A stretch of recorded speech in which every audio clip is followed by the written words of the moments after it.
Michael Robinson. I teach history at the University of Hartford, and my background is history of science, in particular history of exploration, and when I talked to Christian about the conference, he said that he was really interested in kind of bringing these papers together around imagination and practice. And in a way, that theme of imagination and practice connects to some work I've done recently, particularly on indigenous exploration and the role of people who are sometimes forgotten when we talk about expedition stories. So that's kind of the central feature of this talk today. And these are points I know that you all come from very different kind of backgrounds around the history of exploration, so I apologize in advance if some of it is too basic, but I just wanted to lay out a few basic points maybe that we could talk about, at the end. So anyway, the story I wanted to tell, or at least the story I wanted to start with, was of George Wiedelock, who was an Inuit man who worked in the Hudson Bay area in the early decades of the 20th century. And George Wiedelock ran ships for the Hudson Bay Company, and he talked a lot about the place, the homeland that he lived in, which was, he described them as a series of islands in Hudson Bay. Hudson Bay had been charted for 250 years by this point by the British Admiralty and by a number of other European powers. His stories came to the attention of Robert Flaherty, who was an American filmmaker and a self-described explorer. He went on to produce a movie called Nanook of the North, which was a kind of a semi-fictional film about an Inuit man and his family in the 1920s and 30s. Flaherty heard about Wiedelock's stories and decided to interview him. And when he turned to Wiedelock and asked him if could he describe these islands that he was from in the Hudson Bay area, he showed him a chart. That is, Flaherty showed him a chart of the British Admiralty charts that had been charted for over 150 years, but that showed the Belcher Islands, which is where he was from, as a set of these small kind of tiny islands in the southern part of Hudson Bay. And Wiedelock said, these islands, it's correct that these are islands, but the white man makes his islands far too small. All of this is reported later by Flaherty in a book that he wrote. And at that point, Wiedelock pulls out of his bag a bunch of ivory carvings, headgear, toggles, and this map of the islands that he calls Sanikaluak. This looks absolutely nothing like the Admiralty maps. The islands of Sanikaluak he counted them as over 1,500 islands, some of them 100 miles long, 70 miles wide. And when Flaherty hears this story, and by the way, it's actually on the back, he had sketched these islands by himself on the back of a magazine illustration with the Good Samaritan on the other side. So this is actually at the Library of Congress. But in any event, so Flaherty is astonished by this. He says later when he writes about this in an article, if Wiedelock had told me that some sea serpent had suddenly risen from the sea, picked him up, and carried him to some little island, and then tenderly and carefully launched him to the tip-top of some waving tree, his story could hardly have seemed more absurd. It seemed absurd that the British Admiralty and hundreds of years of exploration had so misjudged these islands. And in fact, Flaherty came of age as again, self-described explorer when acts of astonishment, he was astonished by this story, but acts of astonishment were usually limited to these expeditionary feats that happened in places that were extremely and increasingly remote, like the attempt to get to the South Pole, the attempt to reach the North Pole, ascents up the Himalayan 8,000 10,000-meter peaks of the Himalayas, or deep-sea bathysphere research. So these were the things that, at least within the popular mind, were worthy of astonishment. And I found it interesting, and I think that's actually kind of where I want to start with this, is saying that in this case, Flaherty was astonished not by this geographical act or wondrous, exotic landscape, but by the fact that an Inuit man had told him that actually the geographical knowledge of the British Admiralty was wrong. And he went to explore those islands himself in 1914 through 1916. And when he went there, in fact, these maps of Wedeluck were remarkably accurate. This is Flaherty's reconstructed map based on Wedeluck, but after his expeditions, which show that, in fact, the Belcher Islands are really quite huge. So I thought that was a good place to start, because at the same time as you have, let's say, this kind of nostalgia growing for a certain kind of exploration that privileges astonishment about firsts, right? First to the North Pole, first to the South Pole, first into the interior of Africa. You also have growing up alongside it this other movement in exploration, which is to systematize exploration, to codify things. Some of the things that I took notes about today during the talks, especially about the German South Atlantic expedition, is how much that work is trying to connect to other kind of attempts to codify what the oceans look like.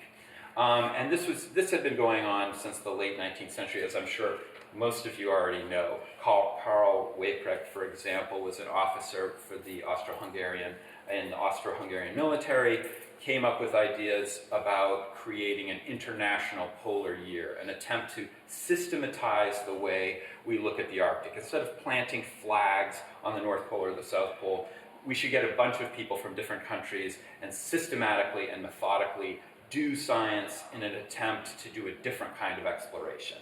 And it happens. In 1882 and 1883, a dozen different outposts go up around the Arctic and study the Arctic systematically. And of course, this also happened with Albert Pank, who plays a role in your story as well, as one of the people, as one of the inspirations behind the South Atlantic German expedition, where Pank was thinking, we should codify geographical knowledge internationally around a series of maps.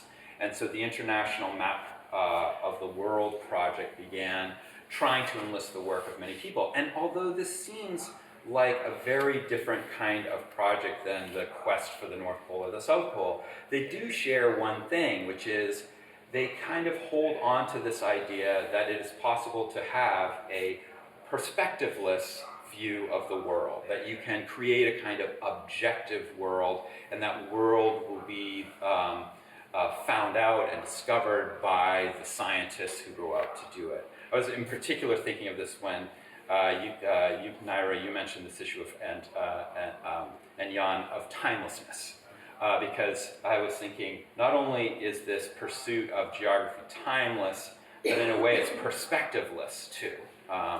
And ironically, yet the people who have the perspective to do that are the people making the maps. But I think that, it's not going to be any surprise to you guys, but I think this fundamentally misses some really basic things about exploration. And when I saw the talks today, I thought, I don't know if this is really going to apply that well to the kinds of projects that you guys are writing about, because this has so much to do with human labor. But the more I listen to these talks, the more I think that actually maybe it does connect to some of the work that I see presented.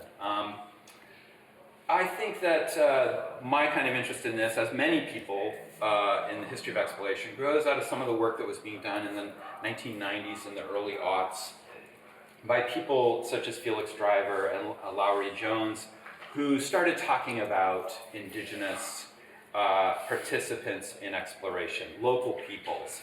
And in their book, Hidden Histories of Exploration, which became a Royal Geographic Society exhibition, Lowry and Driver write, narratives of exploration and the accompanying visual record too often suggest a picture in which local peoples simply do not appear, as though explorers were invested with magical powers, enabling them to float across desert, swamp, forest, mountain, and polar ice without the slightest need for support or guidance. And I think the work on indigenous labor in exploration really flourished in this period of time, looking at the issue of labor. And so that's really where I wanted to start, and then maybe contribute and add to that a little bit with some of the things I've been thinking about.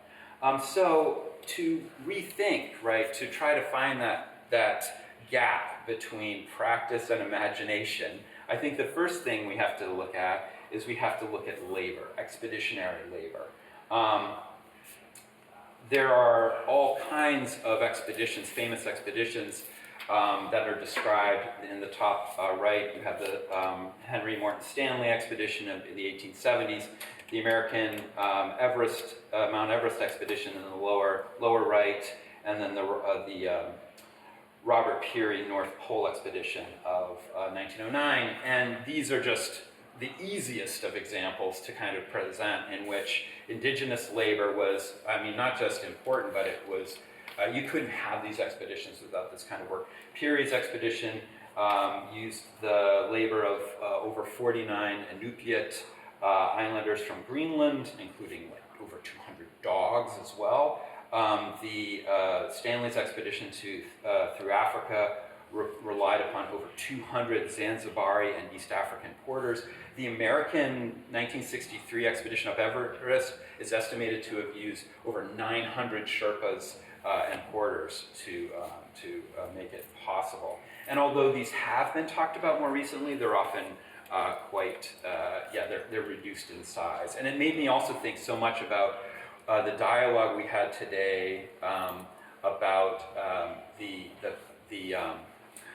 the way you guys were talking about how, like, in the reports of the German South Atlantic expedition, how the Africans were working in the engine room, and then also in the pictures of the submersible that they were kind of like taken off stage. So that made me think about a lot.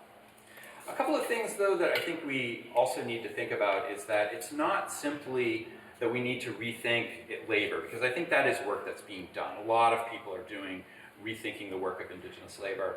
But I also think it's important to realize that even if you're saying that local peoples contributed to exploration, that there are ways in which that doesn't really capture the nature of exploration activities themselves. There's all kinds of non-Western peoples doing exploration not even the 19th, in the 20th century. And so I pulled out a few examples of this, such as you have Te Rangihiroa, who is a Maori physician and anthropologist who in the early decades of the 20th century, after he got his medical degree and studied anthropology, went around to the North and South Islands, actually recording different lifeways for different Maori iwis, and describing things that had never been described before. I call this hybrid because Rangihiroa, also known as Peter Buck, that was kind of his anglicized name, published widely within the networks of Anglo-American writings. So it wasn't that he was simply doing his own stuff, he was a part of a hybrid network. That was true also of Salim Bey Hassan, who excavated many, many pharaonic sites in Egypt. He was himself Egyptian and had a PhD in archaeology and led many, many expeditions in the early decades of the 20th century, as well as Arthur Parker, who was part of the Iroquois tribe who became, or the Seneca Cherokee tribe, and who became an anthropologist, worked at the Field Museum, and along with being a person of color himself and Native American, was also writing about the history and the geography and anthropology of Native peoples. Their stories are, I think, hybrid stories. But in addition to that, I think we have to push even further and to say, when we talk about exploration, and this is actually a question, I haven't actually kind of figured this out. What do we mean by exploration? Is it just travel for the purposes of discovery? Or does exploration actually, is it weighted by its historical meanings? Is there a way in which exploration only applies as a kind of historical category for people from the West who started doing stuff in the 15th century and then continued it up to the present? Can we say, no, we're just looking at a category of behavior, or does that in fact kind of, is the term itself so kind of colored by its past that we have to say, no, actually exploration is its own thing and it does not apply? And I don't actually know. There's, I think, a tension there, and I don't know how to make sense of it. But I will say that if we just view exploration as voyages in pursuit of knowledge, in pursuit of trade and curiosity, that there is no way we should limit that to the kinds of expeditions we look at. And that you have, this is a map of, actually it goes way back before the time I'm interested in, but this is a map of Tupaia, who was a translator and a shaman and from the South Pacific, and who traveled with James Cook on his first expedition. And this was the map that he drew of the islands of the South Pacific, which was actually incredibly detailed and was used by Cook all through his journeys. But this already existed, that in both like ways of navigating, but as well as a kind of geographical map of the Pacific, existed independently of any European knowledge. As did, right, even in the late 19th century, as you have colonial societies such as settler cultures in Hawaii, where Anglo-Americans had come in and had colonized the sovereign state of Hawaii. You had native Hawaiians who were actually creating their own geographies. So, for example, K.H. Kanapu'u actually wrote about the geography of the world from the perspective of Hawaii. This was happening in the late 19th century and was written about by David Chang recently in his book, The World and All the Things Upon It. It's not that Kanepu'u was unaware of the world or messages coming back from steamships or from messages from the Americas or talking to Anglos. It was that they had their own kind of center and periphery, and the center was Hawaii, and they were building geographies from that place for the curiosity of Hawaiians. And when you think about that as a category, why should we privilege that any less than the kinds of scientific networks that we talk about so frequently coming out of Paris or, you know, London or Washington, D.C.? So where I wanted to kind of end up in terms of talking about this was that I feel like, in a way, giving this talk is unfair to give to you guys, because I know already from talking to you how sensitive you are to the issue of local peoples and local labor.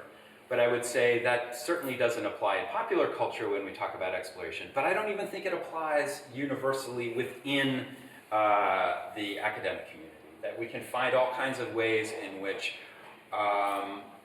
either our work or our colleagues miss this story. And to offer one example, Stephen Pine has written 20 books or more about the history of exploration, and professor at ASU, I think he is now emeritus, and one of his great kind of themes is that we can actually periodize exploration into these three ages. You have the first age, which is sometimes called God, Gold, and Glory. This was the Portuguese and Spanish expeditions in the 15th century, and the voyages to the Americas, the voyages around Africa and into the Indian Ocean. And that those give way to the second age of discovery, which is the scientific voyages, the voyages of Captain Cook and Bougainville and Malaspina and the American exploring expedition, this period from the late 1700s to maybe the beginning of the 20th century. And then Pine's contribution to this is to say, well, there's a third age, and the third age is this kind of attempt to find these places where there are no people, like the Antarctic, or the bottom of the ocean, or the polar sea, or outer space. and that this is a new form of exploration where there are no people, and people don't even really apply in these stories, except for the explorers themselves. It's almost a kind of solipsistic story, people interested in their own stuff. He writes about it, everything that had sustained the former age was gone, meaning the second age. No natives, few rocks, no terrestrial life away from shorelines, little to collect, no narratives of social life or cross-cultural interaction, no encounters. There was only the soliloquy and the solo trek. And this becomes the jumping off point for Pine to talk about the space age and to talk about astronauts going into space and what this new world will represent. And I was thinking, as I was actually putting this talk together, and I knew Jordan was going to be here, that even in the story of NASA and astronauts going into the vacuum of space, you can't get rid of people, and you can't get rid of local peoples. Because as Jordan, you wrote about, so much of the space medicine that went into trying to design the perfect astronaut had to do with looking at high altitude local peoples like the Peruvians. And so I was thinking that even in the kind of stories that Pine wants to tell, I think he gets it wrong. And the more I look at the talks that we are giving in this conference, I think I see all kinds of places maybe where that story could come into effect. Not that it has to be at the basis of every story, but that labor and autonomous kind of acts of discovery maybe has a place. And I think I would end it by saying that, like, we have George Wiedelock, who was in fact, you could argue, the discoverer of his homeland to the broader world. But it is interesting, in fact, that after the expeditions of Flaherty, to basically confirm it, they named the major island after him. So I'll end it there. Thank you very much.